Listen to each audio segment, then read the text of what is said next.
Hi my dear kids, I am going to tell a beautiful story for you, an English story. മക്കളെ ഇന്ന് ഇംഗ്ലീഷിൻ്റെ ഒരു കഥയാണ് പറയാൻ പോണത്. അപ്പോൾ ഇംഗ്ലീഷ് കഥയും അതിൻ്റെ മലയാളവും ടീച്ചറമ്മ പറഞ്ഞു തരാം. Once upon a time there lived a beautiful turtle in a lake. പണ്ടൊരു കുളത്തിലെ ഒരു തടാകത്തിലെ ഒരു മനോഹരിയായ ആമ താമസിച്ചിരുന്നു. She had two swans as her good friends. അവൾക്ക് 2 അരയന്നങ്ങളായിരുന്നു കൂട്ടുകാർ. അവരെങ്ങനത്തെ ഫ്രണ്ട്സ് ആയിരുന്നു? ഗുഡ് ഫ്രണ്ട്സ്, നല്ല സുഹൃത്തുക്കളായിരുന്നു, ചതിക്കാത്ത സുഹൃത്തുക്കളായിരുന്നു. The 3 friends would meet on the bank of the lake every day. അങ്ങനെ അവർ ആ ഒരു തടാകത്തിൻ്റെ കരയിൽ എല്ലാ ദിവസവും മീറ്റ് ചെയ്യും, കൂടിച്ചേരും. They enjoyed each other's company. അങ്ങനെ അവർ 3 പേരും അവരുടെ ആ ഒരു കമ്പനി, ആ കൂടിച്ചേരൽ ഇഷ്ടപ്പെട്ടു.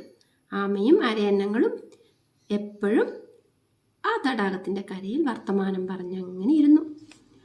One year there was no rain and the lake started to dry. ഒരു വർഷം മഴയേ പെയ്തില്ല കേട്ടോ. അപ്പോൾ ആ വലിയ തടാകത്തിലെ ജലമെല്ലാം വറ്റിത്തുടങ്ങി. ആമയ്ക്കും ഇവർക്കും ഒന്നും കുടിക്കാൻ വെള്ളം കിട്ടാതാവാൻ തുടങ്ങി. അപ്പോൾ അരയന്നങ്ങൾ ഈ ഒരു ടർട്ടിലിനോട് പറഞ്ഞു. The swans got worried about the declining water level of the lake. ആ തടാകത്തിലെ ഇങ്ങനെ ചുരുങ്ങിക്കൊണ്ടിരിക്കുന്ന വെള്ളം അരയന്നങ്ങളെ അസ്വസ്ഥരാക്കി. അപ്പോൾ അവരെന്ത് ചെയ്തു എന്നറിയോ? They said to the turtle. അവർ ആമയോട് പറഞ്ഞു, You will not be able to survive in this lake. ഈ തടാകത്തിൽ ഇനി നിനക്ക് ജീവിക്കാൻ കഴിയില്ല. All the water in the lake will soon dry up. പെട്ടെന്ന് തന്നെ ഈ കുളത്തിലെ വെള്ളമെല്ലാം വറ്റിപ്പോകും. The turtle was aware of the problem. ഈ ഒരു പ്രശ്നത്തിൽ ആമയ്ക്ക് അറിയാൻ പറ്റുന്നുണ്ട്, ഇങ്ങനെ വരും, ഞാൻ കഷ്ടപ്പെടുന്നൊക്കെ ആമയ്ക്ക് ഒരു ബോധം വന്നു. It is indeed difficult to live here anymore. എനിക്കിനി ഇവിടെ കൂടുതൽ കാലം ജീവിക്കാൻ കഴിയില്ല. Dear friends, please look for an alternate lake which is full of water. എൻ്റെ സുഹൃത്തുക്കളെ, നിങ്ങളൊരു മറ്റൊരു തടാകം കണ്ടുപിടിക്കണം. അതിലെങ്ങനെയായിരിക്കണം? അതിൽ ഫുൾ ഓഫ് വാട്ടർ ആയിരിക്കണം, നിറച്ച് വെള്ളം വേണം. ഏതായാലും നമ്മൾ അങ്ങോട്ട് പോവുകയല്ലേ, അപ്പോൾ അവിടെയും വെള്ളം ഇല്ലെങ്കിൽ കഷ്ടപ്പെടില്ലേ? അപ്പം നിറച്ച് വെള്ളമുള്ളൊരു സ്ഥലത്തേക്ക് കൊണ്ടുപോയിക്കോളൂ. Then find a strong stick from somewhere. എവിടുന്നെങ്കിലും ഒരു ശക്തിയേറിയ ഒരു വടിയും കൂടി നിങ്ങൾ സംഘടിപ്പിക്കണം. എന്താ കാരണം? ആ വടിയിലൂടെയാണ് ഇവർ രക്ഷപ്പെടാൻ പോകുന്നത്. They prepared to hold the stick from both the ends. അങ്ങനെ ഇവരെന്ത് ചെയ്തു? ഒരു വടി കൊണ്ടുവന്നിട്ട് ഈ വടിയെ ഇവർ 2 വശത്തും പിടിച്ചു, കാലുകൊണ്ട് പിടിച്ചു. ആര്? അരയന്നങ്ങൾ. And suggested the turtle. എന്നിട്ട് ആമയോട് പറഞ്ഞു, കാര്യങ്ങളൊക്കെ പറയണ്ടേ, ഇവിടുന്ന് രക്ഷപ്പെടുകയല്ലേ, എങ്ങനെ ആമയെ കൊണ്ടുപോകും? ആമ മെല്ലെയല്ലേ സഞ്ചരിക്കുക. അരയന്നങ്ങൾക്ക് പറക്കാനുള്ള കഴിവുണ്ട്, പക്ഷെ ആമയ്ക്കോ ആ കഴിവില്ല, എഴഞ്ഞല്ലേ ആമ പോവുക. അപ്പോൾ ഇവരെന്ത് ചെയ്തു? ആമയെ രക്ഷപ്പെടുത്താൻ തീരുമാനിച്ചൊരു വടി കൊണ്ടുവന്നു. വടിയുടെ 2 വശത്തും അവർ കടിച്ചു പിടിച്ചു. അപ്പോൾ എന്നിട്ട് ആമയോട് ഇവർ പറഞ്ഞു, dear friends, everything seems fine. എല്ലാം ഇപ്പോൾ ശരിയായിട്ടുണ്ട് കേട്ടോ ആമേ. പക്ഷെ ഒരു കാര്യമുണ്ട്, അത് നീ മനസ്സിലാക്കണം. But make sure to keep your mouth tightly shut and all the time you please shut your mouth. എല്ലാ സമയത്തും നീ ഇങ്ങനെ അടച്ചു പിടിക്കണം നിൻ്റെ മൗത്ത്. വായ അടച്ചു പിടിക്കാൻ വേണ്ടിയിട്ട് പറഞ്ഞു. You must not speak or you will fall off. നീ വർത്തമാനം പറഞ്ഞാൽ നീ എവിടെ വീഴും?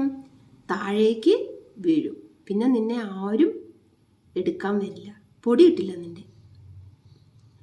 അരയന്നങ്ങൾ ആമയോട് പറഞ്ഞു. Finally they started to fly. അങ്ങനെ അവർ അവസാനം ആമയും കൊണ്ട് പറക്കാൻ തുടങ്ങി. നല്ലൊരു കാഴ്ചയല്ലേ അത്? After some time they had flown some distance from the. അവിടുന്ന് കുറേ ദൂരം അവരിങ്ങനെ പറന്നു കേട്ടോ. അങ്ങനെ കുറേ ദൂരം പോയപ്പോൾ ഒരു ടൗണ് കണ്ടു, ഒരു പട്ടണം കണ്ടു. A town where staring at the sight of 2 swans carrying a turtle in the sky. ആളുകളൊക്കെ പറയാൻ തുടങ്ങി, കണ്ടോ ആ ആ ആമയും പിടിച്ച് 2 അരയന്നങ്ങൾ അതാ പൊങ്ങി പറക്കണു. എന്ത് രസമുള്ള കാഴ്ച!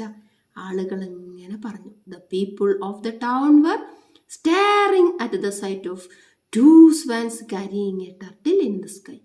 ആ പട്ടണത്തിലെ എല്ലാ ജനങ്ങളും ഈ കാഴ്ച കാണാൻ ഇറങ്ങി വന്നു.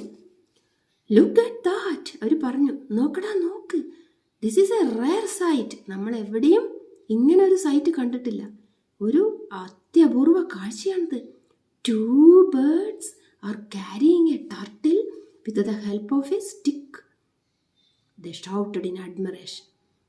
കണ്ടോ, ഒരു ആമയെ അവർ കൊണ്ടുപോകണു. അവർക്ക് ഭയങ്കര ആരാധനയായി. അഡ്മിറേഷൻ, അവർക്ക് ഭയങ്കര ആരാധനയായി ഇത് കണ്ടിട്ട്.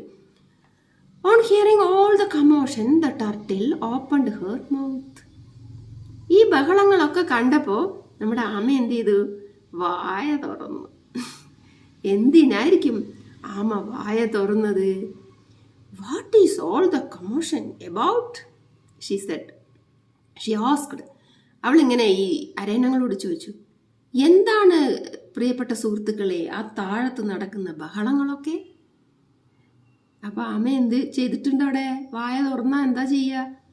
പിടിവിടൂ അല്ലേ? പിടിവിട്ടു, വടിയിൽ നിന്നും പിടിവിട്ടു. നീഡ്ലെസ് ടു സേ, അവൾക്കത് പറയേണ്ട ഒരാവശ്യമില്ല. She went down the moment. അവൾ താഴത്തേക്ക് ഇങ്ങനെ ആ നിമിഷം വീഴാൻ തുടങ്ങി. She open her mouth and the swan could do nothing. അങ്ങനെ ആ സ്വാൻസ് അരയന്നങ്ങൾക്ക് ഒന്നും ചെയ്യാൻ കഴിഞ്ഞില്ല. The swans could do nothing to stop her from falling down to the earth. ഭൂമിയിലേക്ക് അവൾ വീഴുന്നതിനെ തടുക്കാൻ ആർക്ക് കഴിഞ്ഞില്ല? നമ്മുടെ അരയന്നങ്ങൾക്ക് കഴിഞ്ഞില്ല. ആസ് ഷീ ഫെൽ ഡൗൺ, താഴേക്ക് വീണപ്പോൾ the people of the town എന്ത് ചെയ്തു? Captured her to make a feast out of her. The people of the town captured her to make a feast out of her. അവളെ വെച്ചുകൊണ്ട് ഒരു കറി ഉണ്ടാക്കാൻ അവർ തീരുമാനിച്ചു. എങ്ങനെയുണ്ട് കഥ? എന്താണ് ഈ കഥയിൽ നിന്നും ഉണ്ണികൾക്ക് മനസ്സിലായത്? ഒരാളുടെയും ഉപദേശത്തെ നമ്മൾ വേണ്ടാന്ന് വെക്കരുത്. നല്ല സുഹൃത്തുക്കളുടെ ഉപദേശം എപ്പോഴും നമ്മൾ സ്വീകരിക്കണം.